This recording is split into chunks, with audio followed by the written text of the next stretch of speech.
ಈಗ ಈ ರಣ್ಯಾರಾವ್ ಪ್ರಕರಣ ಸಿಕ್ಕಾಪಟ್ಟೆ ಸುದ್ದಾಗ್ತಾ ಇದೆ.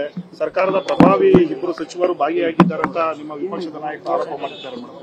ನೋಡಿ, ಮಾಧ್ಯಮದಲ್ಲಿ ಇಲ್ಲಿವರೆಗೆ ಏನ್ ಬಂದಿದೆಯೋ ಅದನ್ನ ನಾನು ನೋಡಿದ್ದೀನಿ, ತಾವೆಲ್ಲ ತೋರಿಸಿದ್ದೀರಾ. ಮಾನ್ಯ ಹೋಮ್ ಮಿನಿಸ್ಟರ್ ಕೂಡ ಇದಕ್ಕೆ ಈಗಾಗಲೇ ರಿಪ್ಲೈ ಮಾಡಿದ್ದಾರೆ. ತನಿಖೆ ನಡೀತಾ ಇದೆ. ತನಿಖೆ ಆದ್ಮೇಲೆ ಯಾವ ಪ್ರಭಾವಿ, ಎಷ್ಟೇ ಪ್ರಭಾವಿ ಇದ್ರೂ ಕೂಡ ಅದು ಮುಚ್ಚಿಡ್ಲಿಕ್ಕಂತೂ ಸಾಧ್ಯ ಇಲ್ಲ. ಕಾನೂನು ರೀತಿ ಏನೇನ್ ಕ್ರಮ ಆಗ್ಬೇಕು ಅದೆಲ್ಲ ಕ್ರಮ ಆಗೇ ಆಗುತ್ತೆ. ಅಲ್ಲ ಮೇಡಮ್, ಯಾಕೆ ಮೇಡಮ್ ಈಗ ಸಚಿವರ ಹೆಸರು ಯಾಕೆ ಬರ್ತಾ ಇದೆ ಅಂತ ವಿಜೇಂದ್ರ ಅವ್ರಿಗೆ ಮಾಹಿತಿ ಇಲ್ದಿರನೇ ಅವರು ಹೆಸರು ಹೇಳೋದು ಸಾಧ್ಯನಾ? ನನಗೇನ್ ಗೊತ್ತಿಲ್ಲ ಅದ್ರ ಬಗ್ಗೆ ಏನಾದ್ರು ಅಲ್ಲ, ಅದ್ರ ಬಗ್ಗೆ ನೀವು ಸಂಬಂಧಪಟ್ಟವ್ರನ್ನ ಕೇಳಿದ್ರೆ, ಯಾರ ಹತ್ರ ಇಂಟೆಲಿಜೆನ್ಸ್ ಇದೆಯೋ, ಯಾರ ಹತ್ರ ಇದೆಯೋ ಅವ್ರನ್ನ ಕೇಳಿದ್ರೆ ಅವ್ರಿಗೆ ಗೊತ್ತಿರುತ್ತೆ. ನನಗೆಲ್ಲ ಅದ್ರ ಬಗ್ಗೆ ಏನ್ ಗೊತ್ತು. ನೀವೇನ್ ತೋರಿಸ್ತಾ ಇದ್ರೋ ಅದನ್ನಷ್ಟು ನಾವು ನೋಡ್ತಾ ಇದೀವಿ. ಗ್ಯಾರಂಟಿ ಸಮಿತಿ ವಿಚಾರ ಪ್ರತಿಭಟನೆ ಮಾಡ್ತಾರೆ ಸರ್, ಒಳಗಡೆ ಮತ್ತು ಹೊರಗಡೆ ರದ್ದು ಮಾಡಬೇಕು ಅಂತ ಹೇಳ್ತಾರೆ. ನೋಡಿ, ಬಿಜೆಪಿ ಅವರಿಗೆ ಮಾಡೋಕೆ ಕೆಲಸ ಇಲ್ಲ. ಮೊದಲು ಗ್ಯಾರಂಟಿ ನಡೆಯೋದಿಲ್ಲ ಅಂತ ಹೇಳಿದ್ರು, ಗ್ಯಾರಂಟಿ ನಡೆಸಿದ್ವಿ. ಎರಡನೇದಾಗಿ ಈಗ ಗ್ಯಾರಂಟಿ ಸಮಿತಿಯ ಬಗ್ಗೆ ಎತ್ತಿ ಹಿಡಿದಿದ್ದಾರೆ. 1.5 ವರ್ಷ ಆಯ್ತು ಸಮಿತಿಯನ್ನ ಮಾಡಿ. ಇಲ್ಲಿವರೆಗೆ ಏನ್ ಕಣ್ಮುಚ್ಕೊಂಡು ಕೂತ್ಕೊಂಡಿದ್ರ ಬಿಜೆಪಿ ಅವರು? ಏನ್ ನಿದ್ದೆ ಮಾಡ್ತಾ ಇದ್ರ? 1.5 ವರ್ಷ ಆಯ್ತು ಅನುಷ್ಠಾನ ಕಮಿಟಿ ಆಗಿ. ಇವತ್ತಾಗಿದ್ಯಾ, ನಿನ್ನೆ ಆಗಿದ್ಯಾ? 3 ಸದನ ಆಯ್ತು, ಇದು 3ನೇ ಸದನ. ಇವತ್ತವರೆಗೆ ಜ್ಞಾನೋದಯ ಆಗಿದೆಯಾ?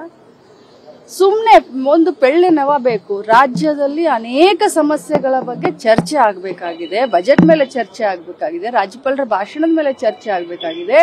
ಯಾವ ಪ್ರಾಂತಗಳಿಗೆ ಅನ್ಯಾಯ ಆಗಿದೆ ಬಜೆಟ್ ನಲ್ಲಿ ಅದ್ರ ಮೇಲೆ ಚರ್ಚೆ ಆಗ್ಬೇಕಾಗಿದೆ. ಇದನ್ನೆಲ್ಲ ಬಿಟ್ಬಿಟ್ಟು ರಾಜ್ಯದ ಜನರ ದಿಕ್ಕನ್ನ ತಪ್ಪಿಸ್ಲಿಕ್ಕೆ ಇವತ್ತು ಸಮಿತಿಯ ಬಗ್ಗೆ ಹೇಳ್ತಾರಲ್ಲ.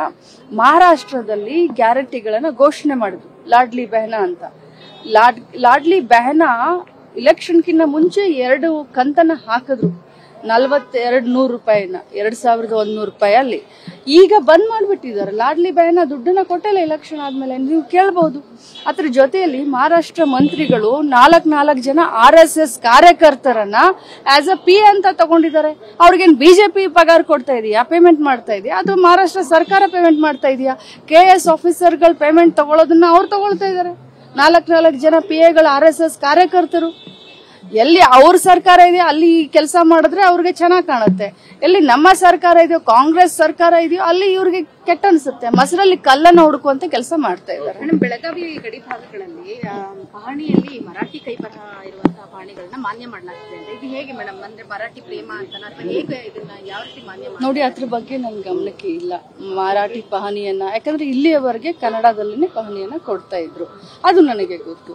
ಮರಾಠಿ ಪಹಣಿ ಆಗಿರೋದು ನನ್ ಗಮನಕ್ಕಿಲ್ಲ. ಅದನ್ನ ತಿಳ್ಕೊಂಡು ನಾನು ಮಾತಾಡ್ತೀನಿ. ಬಹಳಷ್ಟು ಸೂಕ್ಷ್ಮ ವಿಚಾರ ಇದೆ ಅದಕ್ಕೋಸ್ಕರ. ಅಲ್ಲ ಮೇಡಮ್, ಅಧಿಕಾರಿ ವರ್ಗದಲ್ಲಿ ಈ ರೀತಿ ಒಂದು ಮರಾಠಿ ಭಾಷೆ ವಿಚಾರ ಸೂಕ್ಷ್ಮತೆಯನ್ನ ಪಡ್ಕೊಳ್ತಾ ಇದೆ. ಅಧಿಕಾರಿಗಳೇ ಈ ತರ ಮಾಡ್ತಿದ್ದಾರೆ. ನಾನು ಅದ್ರ ಬಗ್ಗೆ ಏನು ಇಲ್ಲದೆ ನಿಮ್ಗೆ ರಿಯಾಕ್ಟ್ ಮಾಡಿದ್ರೆ ಅದು ತಪ್ಪಾಗುತ್ತೆ. ಯಾಕಂದ್ರೆ ಇವತ್ತು ಏನೇ ಘಟನೆ ಬೆಳಗಾವದಲ್ಲಿ ಆದ್ರೂ ಕೂಡ ಅದು ಲಕ್ಷ್ಮೀ ಹೆಬ್ಬಾಳ್ಕರ್ ಅಂತ ಹೇಳಿ ಬಿಂಬಿತವಾಗ್ತಾ ಇದೆ. ಮೊನ್ನೆ ಯಾವುದೋ ಒಂದು ಘಟನೆ, ಒಬ್ಬ ಗ್ರಾಮ ಪಂಚಾಯಿತಿಯ ಸೆಕ್ರೆಟರಿಯನ್ನ ಒಬ್ಬ ಅಧಿಕಾರಿ ಮೇಲೆ ಹಲ್ಲೆ ಆಗಿ ಆಸ್ಪತ್ರೆಗೆ ಹೋದ್ರು. ಅದು ನನ್ನ ಕ್ಷೇತ್ರದವರೇ. ಅವರು ತಮ್ಮ ಕೆಲಸ ಮಾಡ್ಲಿಲ್ಲ ಅಂತ ಹೊಡೆದಿದ್ದಾರೆ. ಘಟನೆ ಆದ ಒಂದು 15 ನಿಮಿಷಕ್ಕೇನೆ ನಾನು ಅವ್ರ ಮೇಲೆ FIR ಹಾಕ್ಸುವಂತ ಕೆಲಸವನ್ನ ಮಾಡಿದೀನಿ. ಅವ್ರು ಅಬ್ಸ್ಕಾಂಡಿಂಗ್ ಆಗಿದ್ದಾರೆ, ಹುಡುಕಿಸುವಂತ ಕೆಲಸವನ್ನ 2 ತಂಡವನ್ನಾಗಿ ಮಾಡಿ ನಾವು ಕಳಿಸಿದೀವಿ. ಆದ್ರೆ ಆ ಘಟನೆಗೆ ನನಗೆ ಏನ್ ಸಂಬಂಧನೇ ಇಲ್ದೇನೆ ಅದು ಕೂಡ ನನ್ನ ಮೇಲೆ ಕೈಬರಹದ ಪಹಣಿಯನ್ನ ಮಾನ್ಯ ಮಾಡಿದ್ರೆ ಆದ್ರೆ ಅದು ಎಷ್ಟು ಸರಿ ಅಂತ ಅದನ್ನ ತಿಳ್ಕೊಂಡು ಮಾತಾಡ್ತೀನಿ. ಖಂಡಿತವಾಗ್ಲೂ ತಿಳ್ಕೊಂಡು ಅಲ್ಲಿ ಕಮ್ ಬ್ಯಾಕ್. ನ್ಯೂಸ್ ಫಸ್ಟ್, ನಿರ್ಭೀತಿಯಿಂದ ನಿಮ್ಮ ಪರವಾಗಿ.